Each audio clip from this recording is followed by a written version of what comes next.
Hello friends, welcome to जुरलजा। मैं हूं आपका दोस्त रवि भूषण। हम लोग यूपी रेवेन्यू कोड 2006 पढ़ रहे हैं और यूपी रेवेन्यू कोड 2006 का हिस्टोरिकल बैकग्राउंड पढ़ रहे हैं। हिस्टोरिकल बैकग्राउंड में हमने एंशिएंट पीरियड के बारे में आप लोग से चर्चा की थी। अब हम दूसरे वीडियो में हिंदू पीरियड के बारे में जानेंगे। एंशिएंट पीरियड में हमने पढ़ा था कि जब कोई खाली पड़ी भूमि होती है, उस पर जो झाड़ झंखाड़ होते हैं या जो पेड़ होते हैं उसको साफ करके जब कोई व्यक्ति खेती करने योग्य बना लेता था तो उसको उसका स्वामी माना जाता था। और ये एक ऑक्यूपेशन थ्योरी है, उस पर आधारित है। ऑक्यूपेशन थ्योरी कहती है कि जब किसी वस्तु का कोई स्वामी नहीं होता है तो वह व्यक्ति उसका स्वामी होता है जो उस पर सर्वप्रथम दखल देता है या कब्जा करता है।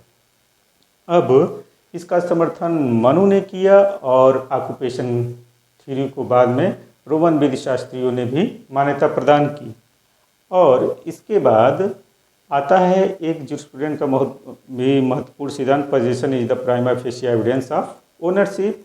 और तीसरी इसमें जो महत्वपूर्ण बात थी एंशिएंट पीरियड में वो थी कि इंटरनेशनल लॉ का जो नैसर्गिक न्याय का सिद्धांत है। अब आते हैं हम हिंदू पीरियड के बारे में। तो हिंदू पीरियड के बारे में जो महत्वपूर्ण बात है कि राजा भूमि का स्वामी नहीं होता था।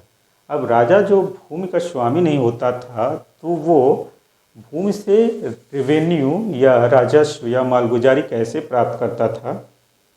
तो वो इसलिए प्राप्त करता था क्योंकि वो लोगों के जीवन, स्वतंत्रता और संपत्ति की सुरक्षा करता था। इसके बदले में वो मालगुजारी प्राप्त करता था या टैक्स प्राप्त करता था। क्या करता था?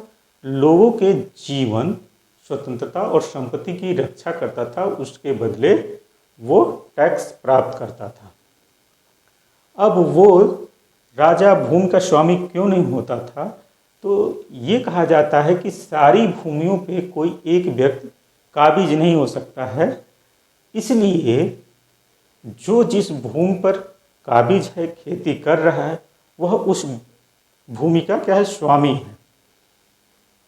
जो जिस भूमि पर खेती कर रहा है वो उस भूमि का स्वामी है, इसलिए कहा जाता है कि राजा भूमि का स्वामी नहीं है, क्योंकि राजा सारी भूमियों पे काबिज नहीं हो सकता था।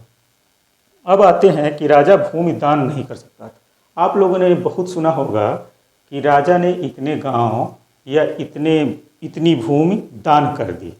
तो वो दान कैसे करता था? जब राजा किसी गांव से या किसी भूमि से राजस्व लेना या टैक्स लेना या मालगुजारी लेना बंद कर देता था तो ये कहा जाता था कि राजा ने उस भूमि को दान कर दिया या उस गांव को दान कर दिया।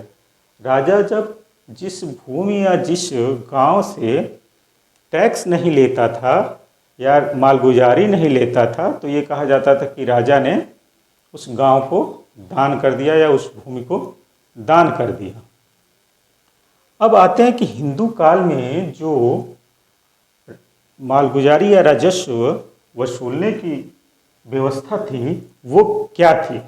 तो हिंदू काल में जो प्रशासन की सबसे छोटी इकाई थी वो थी गांव या ग्राम।